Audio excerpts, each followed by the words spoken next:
puli bilan, mansabi bilan yoki kim bilandir o'zini katta olayotganlar. Katta olmang aka, katta olmang. Alloh hadis qudsiyda va'da bergan. Kim o'zini katta olsa, men uni sindiraman degan Alloh. Alloh xor qilib qo'yadi. Zo'ravonlik qilmang. Ichimizda mabodo jismonan baquvvat yo bitta sportga qatnashgan bolalar, to'g'ri. Tan olamiz, siz sportsmensizda. Xo'p, sportsmen bo'lganingiz bilan bitta duradgor qilgan ishni qila olmaysizmi? Chunki siz duradgor emassizda. Siz xo'p qanaqadir himmat qildingiz, sportsmen bo'ldingiz deylik.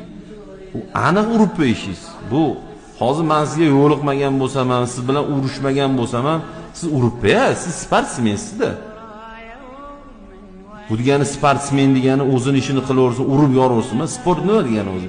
Sport sog'liq garovi degani. Sog'liq uchun trenirovka qilish bu vojib. Sog'liq uchun trenirovka qilish bu ibodat.